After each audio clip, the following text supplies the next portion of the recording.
In the news tonight, big changes coming to boost local agricultural production. The spirit of Christmas continues with donations from a St. Philip community to a children's home. And in sports, Settlers and Warriors win to stay at the top of the BIM 10. Broadcasting from our studios in the Pine St. Michael, this is CBC NewsNight, starting now. Very good evening to you. I'm Lisa Broom. Thank you so much for tuning in. And our top story tonight, major changes are coming to the agricultural sector to help boost local production. This as Barbados expects to reap the benefits of food production technology to be imported from the Netherlands, a powerhouse in agriculture in the agricultural sector. And Esther Henry has that story. The Netherlands, a global leader in food production, will be providing Barbados with technology to help boost its agricultural sector.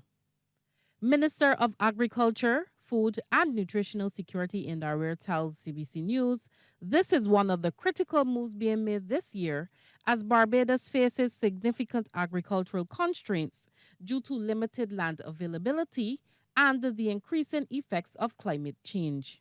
I'm currently in negotiations with a company from the Netherlands. If you know anything about the Netherlands, you know that they're probably the second world producer of food, and we want to be part of their operations. They're introducing for us the type of technology that I have spoken about since 2018.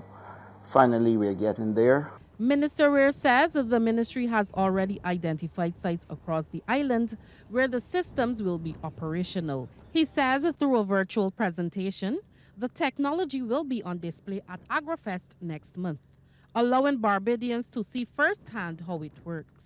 I expect to have the systems landing in Barbados around, let's say, the end of May, because they have to be manufactured. And we should have them up and running by June 1st. And then, of course, we will start the training then. What I said to them is that the pilot project, if you want to call it, where we're going to do the training, can set up in June. And then the commercial project, which they would operate, which they would invest in, we are looking at how I can do that on a parallel track, perhaps to start shortly after the one in June, so that as we do the training, we also have the owners of the systems operating here in Barbados and growing out at commercial scale the crops that we need. Minister Ware explains that this major investment in state-of-the-art technology will help improve crops and the production levels. What it would then do is give us back increased production in crops like tomatoes and lettuces and those types of crops with all the varieties. Minister Ware also says the ministry is working on a plan to deal with the virus, which is currently attacking sweet potato crops, as well as want to resolve an increase in market prices. I am currently working with one farmer who is doing his best to get samples sent off to the U.S. so that they can help us clean up our planting material. Another revelation is that the highly anticipated tissue culture laboratory has been approved by Cabinet. Last Cabinet meeting, which would be Thursday before last, and I'm happy to note now that I can go flat out speaking about this project, which will start very shortly at the Home Agriculture Station in St. Philip. Minister Ware says he will be engaging with farmers and other stakeholders regarding the projects to come on stream this year. Esther Henry, CBC News. Further promotion for Barbados and its cuisine in Ghana as the island's High Commissioner, Juliet Bino-Sutherland, took part in a television cooking show in Accra. She was a special guest on Channel 1 TV's What's Cooking to provide Ghana with the opportunity to experience a traditional Barbadian Christmas dinner. Ms. Bino-Sutherland, with assistance from a Ghanaian chef, presented a variety of dishes, including macaroni pie, baked chicken, oxtail, ham and sorrel. The High Commissioner acknowledged the similarities between Ghana and Barbados, stressing Barbadians are serious about food at Christmas. And she also made it known that Barbados is considered the culinary capital of the Caribbean. The presence of Barbadian products in Ghana, including its rum, has pleased the High Commissioner. So we actually have Barbadian rums on our market here. We actually have Barbadian rums in your market. I've seen it, and also I've seen it in some supermarkets. We are the capital of rum. We are the creators of rum. I always feel very distressed when I go places and I see Bacardi. I'm like, but Barbadian rum is award winning all across the globe. Whenever we present our rums, we win awards. So luckily we can't get the beer, but we can get the rum.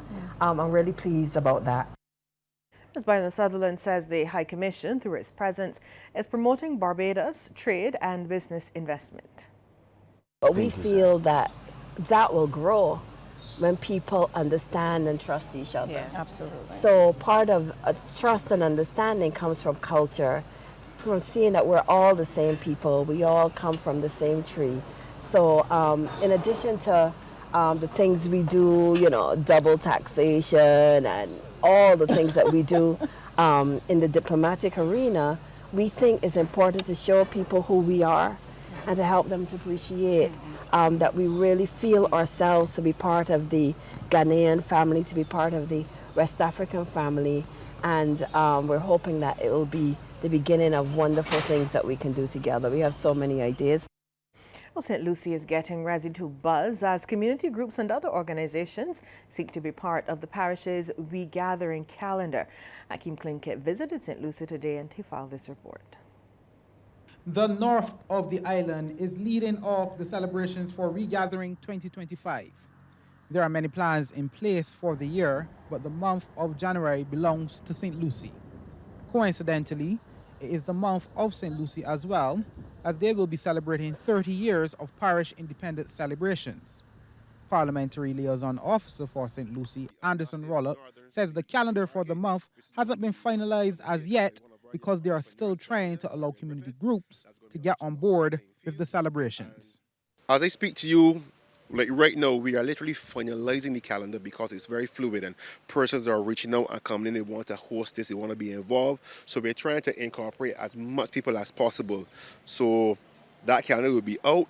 It's going to be out there. Check the social media pages, the handles, and so on to see what is happening in St. Lucie. Whether you're here in the parish, whether you've been born here and you're out in other parts of Barbados, we encourage you to come home and to be a part of our celebrations. Mr. Rollock also expressed what regathering actually means to him as a Barbadian. Regathering means togetherness, family, cohesiveness. You know, when you hear the word together, it means to come together, meaning that you were apart for some time. So the time is now for Barbadians, young and old, local and abroad. If you are here in Barbados, wherever you are, gather. It is St. Lucie's month, so gather in St. Lucie. Then it's going to be St. Peter and St. Thomas and so on. You gather. You've been here, people raise up, they have that community connection spirit, but they may be living further, St. George, St. Andrew, wherever. But it's time for you to come back home, reconnect with your family, spend that time, and gather. Gather in the name of community spirit, gather in the name of love, for love of our parish and our country. Another resident, Tony Pompey, spoke about what he hopes Regathering can do for the country and its tourism product.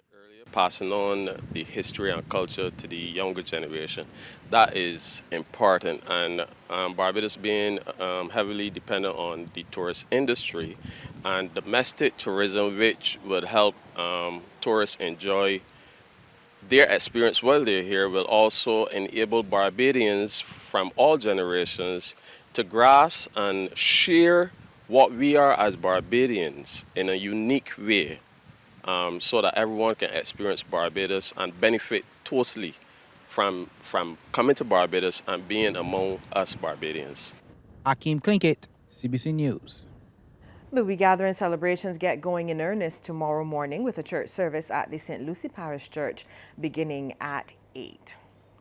And coming up, the spirit of Christmas continues as a St. Philip group makes a presentation to the less fortunate. Residents of a St. Philip community have come together to donate toiletries and food items to the Evelina Smith Children's Home located at the St. Philip District Hospital. This is the second year the Bel Air Neighborhood Watch Group has made a much-needed donation to the home.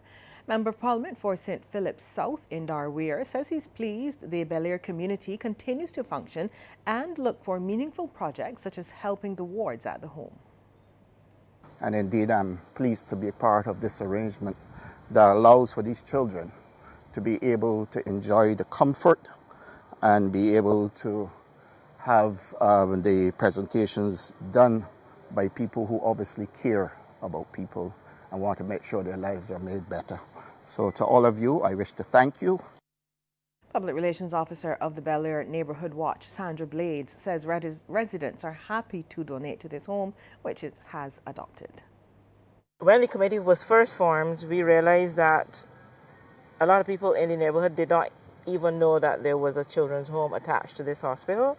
And when we made the calls, they were so anxious to have us to make donations because they're ever so needy of such. And on behalf of those who reside at the home and management of the St. Philip District Hospital, nursing sister Odelia Neblet is thanking the group for the donation, which she says will go a long way. Guyana is pleased its products are penetrating markets in the region, including Barbados. Minister of Agriculture, Zulfikar Mustafa, is reporting progress is being made regarding the removal of non-tariff barriers hindering Guyanese products from entering CARICOM markets. For example, in Barbados, a number of products from Guyana have already started to go to Barbados. We have been working with Trinidad to remove some of those areas that they have been affecting our trade, and we are making progress there too. So I think very short, as you rightly said, we are moving there aggressively. Minister Mustafa says Guyana is upbeat about the agriculture insurance initiative on offer from Lynch Caribbean insurance brokers. We have seen a product was launched. The president had launched a product in Guyana, agriculture product. The Lynch Caribbean Insurance Broker Program was launched as a regional agricultural insurance product in September with seven member states: Barbados, Dominica, Grenada, Guyana, St. Lucia, St. Kitts and Nevis, and St. Vincent and the Grenadines having signed letter of intent. So very shortly, we might have that product implemented in Guyana. I'm very passionate about it. I've asked Dr. Blair to work very aggressively with the other countries. You know, we are chairing the ministerial task force, and that is one of the issues that we were tasked with from the heads of government, that we should have a Caribbean insurance product. Trinidad and Tobago's Prime Minister Dr. Keith Rowley has announced he would be resigning from office before the end of the legal limits of this term. That is due to end by August this year. We'll take a break here, but when we come back, we'll have highlights from today's BIM 10 cricket tournament. Stay with us. Good evening with Sports Night. I am Mark Seal. Settlers have maintained their lead at the top of the BIM 10 tournament after today's batting duel with Voyagers. Voyagers batted first at Windward and rattled up 130 for 3, led by Rashawn Worrell with 58 that had 7 fours and 4 sixes. Player of the match, Kadeem Aline, took 2 for 24. Settlers then reached 134 for 2 in 9.2 overs to win by 8 wickets. Zachary Carter made 46, while the skipper, Nicholas Curtin, slammed 28 not out from just 6 deliveries with 2 fours and 3 sixes. We have highlights from the runs chase. That's outstanding from Carter. That's one. And again, a chance for a catch though. That's high in the air. A fielder settles on the defense. Short. Pull. Hoisted away over deep backward square leg for a maximum. Short. Pull. Into the rain. Over deep square leg for 6. This is into the air, and that's gone as well. Over pitch, and hoisted over deep backward square leg for 6. This is gone. Kevin Wickham at his best. This one is into the air. The keeper is under it. Albert takes the catch. That's gone. With the win. And out of the park. Full pitch delivery. Down to the fielder, deep backward square leg. It went in and out of his hands. The umpires are checking to see if it was a maximum or 4 runs, 6 runs. So congratulations to the Settlers. So Settlers and Warriors remain tied on 20 points after Warriors defeated Guardians today by 5 wickets. But Settlers continue to have a superior net run rate. Scores in that first match though, Guardians 95 for 4 with player of the match Preston McSween 3 for 5, then Warriors 96 for 5 in 9.1 overs. In more cricket news, India have an overall lead of 145 runs over Australia after just 2 days of the 5th test at the SCG. The hosts were bowled out for 181 in their first innings to give India a first innings lead of 4 runs. And the visitors are now 141 for 6 in their second innings. Rishabh Pant made 61 while Scott Boland so far has 4 for 42. Day 3 is about to resume at 7:30 Barbados time and it'll be live on MCTV Sportsmatch channel 310. Prime Minister Mia Motley has described the late Olympian Richard Louis as a true Barbadian trailblazer. Louis, who was a member of the Barbados 1600-meter relay team that created history in 1984 by being the first athletes to make an Olympic Games final while running under the broken trident, died yesterday in Florida after a long illness. Prime Minister Motley, in paying tribute, said that Louis wasn't only an athlete, but also a pioneer who inspired generations of Barbadians to reach beyond what seemed possible. Highlighting his humble beginnings, Ms. Motley noted that Louis' story is a powerful reminder that greatness can emerge from any corner of Barbados when coupled with opportunity and resilience. The Prime Minister extended her deepest condolences to his family, former schoolmates, and the track and field fraternity on behalf of the government and people of Barbados. Meanwhile, the late renowned sports administrator Jai Jabbat Singh was remembered today in a service of celebration and thanksgiving at James Street Methodist. His daughter, Dr. Kim Jabbat Singh, acknowledged that sports was a major part of his life, for which he received several accolades.